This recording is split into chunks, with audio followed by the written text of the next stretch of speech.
আসসালামু আলাইকুম। গত ভিডিওতে আমরা লিঙ্কডইনে ব্র্যান্ড অ্যাওয়ারনেস ক্যাম্পেইন কিভাবে ক্রিয়েট করতে হয় সেটা শিখেছি। আজকের ভিডিওতে কনসিডারেশন ক্যাম্পেইন ক্যাটাগরির ওয়েবসাইট ভিজিট ক্যাম্পেইন কিভাবে ক্রিয়েট করতে হয় সেটি সম্পর্কে জানব। তো এজন্যই আমরা চলে যাব আমাদের ক্যাম্পেইন ম্যানেজারে। ক্যাম্পেইন ম্যানেজারে যাওয়ার জন্য এখান থেকে আমরা অ্যাডভার্টাইজে ক্লিক করে দেব। অ্যাডভার্টাইজে ক্লিক করার পর আমরা চলে আসলাম আমাদের ক্যাম্পেইন ম্যানেজারে। তো ক্যাম্পেইন ম্যানেজার থেকে আমাদের যেকোনো একটি ক্যাম্পেইন অ্যাকাউন্ট সিলেক্ট করে নিতে হবে। তো আমরা এই ক্যাম্পেইন অ্যাকাউন্টটি সিলেক্ট করে নিলাম। তো আমরা সবাই জানি যে ক্যাম্পেইন ম্যানেজারের আন্ডারে ক্যাম্পেইন অ্যাকাউন্ট থাকে, ক্যাম্পেইন অ্যাকাউন্টের আন্ডারে ক্যাম্পেইন গ্রুপ থাকে এবং ক্যাম্পেইন গ্রুপের আন্ডারে ক্যাম্পেইনস এবং অ্যাডগুলো থাকে। তো এখান থেকে আমরা একটি নতুন ক্যাম্পেইন গ্রুপ ক্রিয়েট করব। তো এই জন্য আমরা ক্রিয়েট বাটনে ক্লিক করব, দেন এখান থেকে ক্যাম্পেইন গ্রুপে দিয়ে দিব। তো ক্যাম্পেইন গ্রুপে আসার পর এখান থেকে আমরা একটি ক্যাম্পেইন গ্রুপ নেম দিব। তো আমি ওয়েবসাইট ভিজিট নিউ এই ক্যাম্পেইন গ্রুপ নেম দিতেছি। এরপরে স্ট্যাটাস আমরা এখান থেকে অ্যাক্টিভ রাখবো, কারণ আমরা চাই যে আমাদের অ্যাড ক্রিয়েশনটা কমপ্লিট হওয়ার পরে লিঙ্কডইন সেটা রিভিউতে নিয়ে যাবে এবং রিভিউ করার পর সেটি যেন অ্যাক্টিভ করে দেয়। তো এখান থেকে আমরা গ্রুপ অবজেক্টিভ সিলেক্ট করব। যেহেতু আমরা কনসিডারেশন ক্যাম্পেইন ক্যাটাগরির ওয়েবসাইট ভিজিট নিয়ে ক্যাম্পেইন ক্রিয়েট করব, এই কারণে আমরা এখান থেকে ওয়েবসাইট ভিজিটে ক্লিক করে দিলাম। এরপরে গ্রুপ বাজেট অ্যান্ড শিডিউল দিতে হবে। তো এই পাশে বাজেট অপটিমাইজেশন এখানে আমাদের অফ থেকে অন করে দিতে হবে। তো আমি অন করে দিলাম।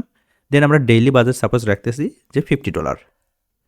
এরপরে বিডিং স্ট্র্যাটেজি, তো আমি বিডিং স্ট্র্যাটেজি এখানে ম্যানুয়াল বিডিং সিলেক্ট করে দিতে পারি এবং ম্যানুয়াল বিডিং দেওয়ার পরে আমাদের একটি শিডিউল দিতে হবে। তো আমি স্টার্ট এবং ইন্ড ডেট দিয়ে দিতেছি। সাপোজ ধরেন যে আমার এই অ্যাডটি ফেব্রুয়ারির 5 তারিখ থেকে ফেব্রুয়ারির 15 তারিখ পর্যন্ত চলবে। দেন আমি যদি ক্রিয়েটে দিয়ে দিই তাহলে আমাদের ক্যাম্পেইন গ্রুপ কিন্তু ক্রিয়েট হয়ে যাবে। তো আমি এখান থেকে ক্রিয়েটে দিয়ে দিলাম। আমরা কিন্তু সাকসেসফুলি ক্যাম্পেইন গ্রুপ ক্রিয়েট করেছি। তো এখন আমাদের ওয়েবসাইট ভিজিট নিউ নামে যে ক্যাম্পেইন গ্রুপ রয়েছে এর আন্ডারে আমরা ক্যাম্পেইন এবং অ্যাডগুলো ক্রিয়েট করব। তো আমরা প্রথমে ওয়েবসাইট ভিজিট নিউ এই ক্যাম্পেইনে প্রবেশ করতেছি, এই ক্যাম্পেইন গ্রুপে প্রবেশ করতেছি। দেন এখান থেকে আমরা ক্যাম্পেইন তৈরি করব। তো ক্রিয়েট থেকে আমরা এবার ক্যাম্পেইনে দিয়ে দেব। তো ক্যাম্পেইনে দেওয়ার পর এটা হচ্ছে আমাদের ক্যাম্পেইন গ্রুপ। তো তারা একটি ওভারভিউ আমাদেরকে দিয়েছে, আমরা চাইলে এখান থেকে ক্যাম্পেইন গ্রুপ থেকে চেঞ্জও করতে পারি। তো সেখানে প্রথম অবজেক্টিভ ছিল আমাদের কি, ওয়েবসাইট ভিজিট। তো ডেইলি বাজারে আমাদের দিচ্ছে $50, আমাদের অ্যাড শিডিউল, আমাদের কারেন্টলি স্পেন্ড কত হয়েছে, বিডিং কি, এই সব কিছুর একটা ওভারভিউ তারা দিয়েছে। দেন এখান থেকে আমরা এটা নেক্সট করব। তো নেক্সটে ক্লিক করার পরে দেখেন আমাদের এখানে ক্যাম্পেইন ডিটেলস চলে এসেছে। তো ক্যাম্পেইন ডিটেলসের মধ্যে শুরুতে রয়েছে ক্যাম্পেইন নেম। আমাদের অবশ্যই একটি ক্যাম্পেইন নেম দিতে হবে। তো এখানে আমাদের একটি ডিফল্টভাবে ক্যাম্পেইন নেম দেওয়া রয়েছে, তো আমরা এটি রাখতেছি, আপাতত চেঞ্জ করতেছি না। এরপর আমাদের গ্রুপ অবজেক্টিভ কী ছিল, ওয়েবসাইট ভিজিট, তাই না? এখন আসেন অডিয়েন্স টার্গেটিং। তো এই পার্ট নিয়ে আমরা অলরেডি আলোচনা করে ফেলেছি। তো এখান থেকে প্রথমে আমাদের লোকেশন টার্গেটিংটি কমপ্লিট করে নেব। তো আমি এখানে এডিট বাটনে ক্লিক করে দিলাম। আমাদের লোকেশনটি বাংলাদেশ সিলেক্ট করা রয়েছে, তো আমি বাংলাদেশি রাখতেছি। তবে এখান থেকে আমরা একটি জিনিস এক্সক্লুড করব। ধরেন আমরা বাংলাদেশে অ্যাড চালাবো, কিন্তু আমাদের অ্যাড রাজশাহীতে চলবে না। তো রাজশাহী বাংলাদেশ আমরা এক্সক্লুডে রাখলাম, জাস্ট আপনাদের বোঝানোর জন্য যে অ্যাকচুয়ালি ইনক্লুড এবং এক্সক্লুডের কাজ কী। ইনক্লুড হচ্ছে আমরা বাংলাদেশ রেখেছি, অর্থাৎ হোল বাংলাদেশেই আমাদের অ্যাডটি চলবে, বাট উইদাউট রাজশাহীতে আমাদের কোনো অ্যাড চলবে না। এটা এই কারণে আমরা এক্সক্লুডের মধ্যে রাখলাম। দেন আমরা নিচের দিকে আসবো, who is your target audience. Audience নিয়ে অনেক বড় একটা ভিডিও আপনাদের দিয়ে দিয়েছি। তো আমি এখান থেকে জাস্ট একটি অডিয়েন্স সিলেক্ট করে দিব। আমি এখান থেকে এডিটে দিলাম। দেন এখান থেকে এই কয়েকটি আমাদের সিলেক্ট করা রয়েছে ডিফল্টভাবে, এটা রিমুভ করব। তো আমি অডিয়েন্স অ্যাট্রিবিউটে আসবো। আসার পর আমি এখান থেকে ডেমোগ্রাফিটা সিলেক্ট করব যে আমাদের মেম্বার এজ কত। তো মেম্বার এজ রাখতেছি 18 থেকে 34। দেন আমরা ডেমোগ্রাফিতে যাব। এবার মেম্বার জেন্ডার, আমরা আমাদের মেম্বার জেন্ডার ফিমেল এবং মেল দুটোই সিলেক্ট করে রাখবো। দেন আমরা এবার এডুকেশন টার্গেট করব, যে আমাদের হচ্ছে ব্যাচেলর ডিগ্রিধারী যারা, তাদেরকে আমরা টার্গেট করতে চাচ্ছি। ব্যাচেলরের মধ্যে অনেকগুলো অপশন রয়েছে আমাদের, এগুলো আমরা টার্গেট করে দিই। তো আমরা ব্যাক করলাম, এডুকেশনের ফিল্ড দেওয়ার দরকার নেই। এরপর হচ্ছে ইন্টারেস্ট। তো ইন্টারেস্ট থেকে আমরা আমাদের মেম্বার ইন্টারেস্ট, সাপোজ যারা আসলে অনলাইনে পারচেস করে তাদেরকে আমরা টার্গেট করতে চাই। তো অনলাইন পারচেস লিখলাম, আমরা এখানে অনলাইন পারচেস দিয়ে দিলাম। দেন এখান থেকে আমরা ব্যাক করব। তো আমাদের অডিয়েন্স টার্গেটিং মোটামুটিভাবে কমপ্লিট। এই অডিয়েন্স টার্গেট করার পরে আমরা যদি এখান থেকে ইনেবল অডিয়েন্স এক্সপেকশন এটা যদি টিক মার্ক করে দিই, এর অর্থ হলো আমরা যে অডিয়েন্সটি টার্গেট করলাম, এই সিমিলার ইন্টারেস্ট, সিমিলার বিহেভিয়ারের আরও অনেক অডিয়েন্সের কাছে লিঙ্কডইন নিজে থেকে আমাদের অ্যাডটি নিয়ে যাবে। এরপরে আসি অ্যাড ফরম্যাট। আমরা আগের দিন যখন ব্র্যান্ড অ্যাওয়ারনেস ক্যাম্পেইন ক্রিয়েট করেছিলাম, তখন কিন্তু সিঙ্গেল ইমেজ দিয়ে আপনাদের ক্যাম্পেইন ক্রিয়েট করে দেখিয়েছি। এবং আজ যেহেতু আমরা ওয়েবসাইট ভিজিট ক্যাম্পেইন ক্রিয়েট করছি, সেক্ষেত্রে আমরা ক্যারোসেল ইমেজ দ্বারা ক্যাম্পেইন ক্রিয়েট করব। এতে করে কী হবে, আমি যখন নতুন নতুন ক্যাম্পেইন গোল বা ক্যাম্পেইন অবজেক্টিভ সিলেক্ট করব, এবং প্রতিবার আমি যদি নতুন নতুন অ্যাড ফরম্যাট নিয়ে আলোচনা করি, সেক্ষেত্রে এই অ্যাড ফরম্যাটের টোটাল যত ধরনের অ্যাড ফরম্যাট রয়েছে সবগুলো বিষয় নিয়ে আমাদের কিন্তু আলোচনা করা হয়ে যাবে। তো এখান থেকে আমি আজকে যেহেতু ওয়েবসাইট ভিজিট ক্যাম্পেইন ক্রিয়েট করতেছি, সেক্ষেত্রে ক্যারোসেল ইমেজটি সিলেক্ট করে নিব। দেন আমরা নিচের দিকে যাব। এরপর হচ্ছে প্লেসমেন্ট। আমি কি লিঙ্কডইনে শুধু আমার অ্যাডটি দেখাবো, না লিঙ্কডইনের অডিয়েন্স নেটওয়ার্ক বা আমার যে পার্টনার নেটওয়ার্কগুলো রয়েছে সেখানে আমাদের অ্যাডটি চলবে। তো আমি চাচ্ছি লিঙ্কডইনে শুধুমাত্র আমার অ্যাডটি চলবে, সেক্ষেত্রে এটি আমি আনচেক করে দিব। এরপরে আসি বাজেট অ্যান্ড শিডিউল। আমি কিন্তু অ্যাড গ্রুপের মধ্যে আমার বাজেট এবং শিডিউল সেট করে দিয়ে এসেছি। তো এখানে আমরা কিন্তু বিডিং দিয়ে এসেছিলাম ম্যানুয়াল বিডিং। তো ম্যানুয়াল বিডিং এখানে লিঙ্কডইন থেকে রিকমেন্ড করছে $3.80। তো আমরা চাচ্ছি যে আমাদের ওয়েবসাইটে বা ল্যান্ডিং পেজে সর্বনিম্ন কত ডলারে আমরা ক্লিক আনতে পারি। তো আমি এখান থেকে 0.50 দিয়ে স্টার্ট করব, যে যদি হয় তাহলে আমরা এটা দিয়ে স্টার্ট করব। হ্যাঁ, $0.50 কিন্তু নিয়েছে। আমি পার ল্যান্ডিং পেজে $0.50 স্পেন্ড করতে চাই। দেন এখান থেকে কনভার্সন ট্র্যাকিং অপশনাল। যখন আমরা রিটার্গেটিং নিয়ে কথা বলবো, তখন আমরা এই কনভার্সন ট্র্যাকিংয়ের ব্যাপারগুলো আপনাদের দেখিয়ে দিব। দেন এখান থেকে আমরা যদি নেক্সটে দিয়ে দিই, তাহলে আমাদের স্টেপ 3তে চলে যাবে। তো আমরা সেভ দিতেছি, সেভ দিয়ে নেক্সটে দিলাম। আমাদের কিন্তু স্টেপ 1 অর্থাৎ আমাদের ক্যাম্পেইন গ্রুপ এবং স্টেপ 2 আমাদের যে ক্যাম্পেইনের পার্ট ছিল, এই দুটো কিন্তু কমপ্লিট। এরপরে আমাদের স্টেপ 3, এখন আমাদের অ্যাড ক্রিয়েট করতে হবে। তো create an add for your campaign, আমাদের ক্যাম্পেইনের জন্য এখন অ্যাড ক্রিয়েট করতে হবে। তো আমি এখান থেকে ক্রিয়েট নিউ অ্যাডে দিতেছি।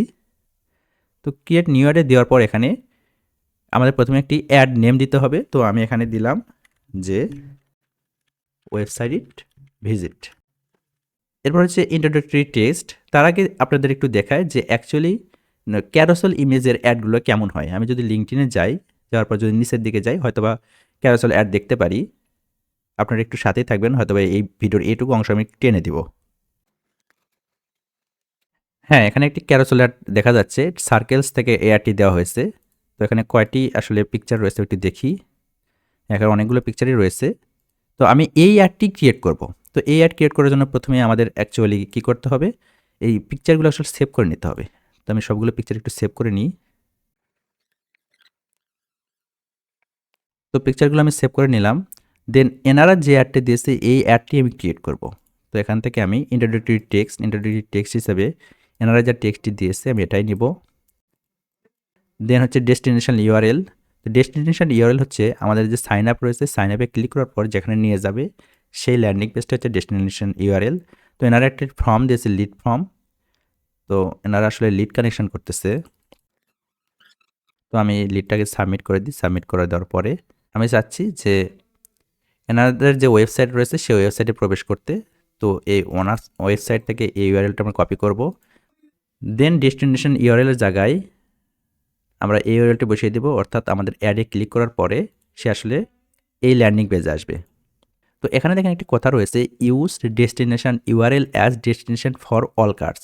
আমরা যদি এখানে চেক করে দিই, তার মানে আমাদের যতগুলো কার্ড আমরা অ্যাড করবো, যতগুলো পিকচার অ্যাড করবো, সবার জন্য আমাদের ডেস্টিনেশন ইউআরএল হবে এটাই। অর্থাৎ যে অ্যাডে আমাদের ক্লিক করুক, যে পিকচারে আমাদের ক্লিক করুক, সবাই কিন্তু এই ল্যান্ডিং পেজে আসবে। তো আমি চাচ্ছি যে সবাই আমাদের একই ল্যান্ডিং পেজে আসুক। তো তার আগে আপনাদের একটু এই জিনিসটা বোঝাই যে আমাদের কার্ড অ্যাডগুলো করে নিই। আমরা পিকচার যে ডাউনলোড করেছিলাম, পিকচারগুলো আমরা এখানে অ্যাড করে নিই।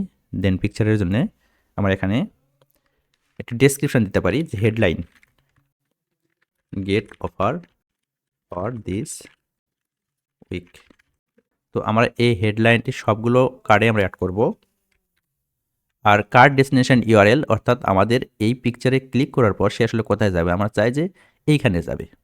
তো আমরা এখানে ওই ইউআরএলটা দিতে পারি। আমরা যদি এই ইউআরএলটা এখানে দেওয়ার পর use destination URL as destination for all কার্ডে দিয়ে দিই, তাহলে কী হবে, দেখেন আমাদের কিন্তু এই ডেস্টিনেশন ইউআরএল আর থাকলো না। তার মানে আমাদের যে কার্ডেই সে ক্লিক করুক, আমাদের কিন্তু এই ল্যান্ডিং পেজে আসবে। তো আমরা আরও যে পিকচারগুলো রয়েছে সেগুলো আগের পর অ্যাড করব। এবং এখানে আমাদের ডেসক্রিপশন যে হেডলাইন ছিল হেডলাইনটা আমি এটাই দিয়ে দিব, কার্ড হেডলাইন। দেন আমরা আরও কিছু কার্ড অ্যাড করতে চাচ্ছি, কার্ড হেডলাইনটা এটাই দিয়ে দিচ্ছি। দেন আমরা আরেকটি কার্ড অ্যাড করব, অর্থাৎ ওনারা যে অ্যাডটি দিয়েছে আমরা ফুল সেই অ্যাডটি আসলে সেট আপ করার ট্রাই করব। তো আমরা এখান থেকে 5টি পিকচারই রাখতেছি। দেন আমরা যদি এখন সেভ অ্যাডে দিয়ে দিই, আমাদের কিন্তু অ্যাডটি সেভ হয়ে যাবে। তো আমাদের কিন্তু অ্যাড ক্রিয়েশন কমপ্লিট। দেন আমরা যদি এখান থেকে নেক্সটে দিয়ে দিই, তো এটা হচ্ছে আমাদের ফুল ওভারঅল যে আমাদের যে অ্যাড ক্রিয়েট করলাম সেই অ্যাডে আমাদের ওয়েবসাইট ভিজিট অ্যাড ছিল, ডেইলি বাজার ছিল $50, বিড ছিল ম্যানুয়াল বিডিং, শিডিউল দিয়েছিলাম আমরা, ক্যাম্পেইন ডিটেলসে আমরা যে যাদেরকে ইনক্লুড করেছি, অর্থাৎ আমরা ফুল বাংলাদেশ আসলে ইনক্লুড করেছি এবং এক্সক্লুড করেছিলাম কি এখান থেকে, যে রাজশাহী এক্সক্লুড করেছিলাম, তাই না? রাজশাহী বাংলাদেশ এটা এক্সক্লুড করেছিলাম এবং আমাদের যে অডিয়েন্স টার্গেটিং সেটা ইন ডিটেলস এখানে দেওয়া রয়েছে। দেন আমরা এটা কিন্তু আমাদের যে পেমেন্ট মেথড সেই পেমেন্ট মেথড চলে এসেছে। দেন এখান থেকে আমরা যদি লঞ্চ ক্যাম্পেইনে দিয়ে দিই তাহলে আমাদের ক্যাম্পেইন লঞ্চ হয়ে যাবে। আমি লঞ্চ ক্যাম্পেইনে দিয়ে দিতেছি।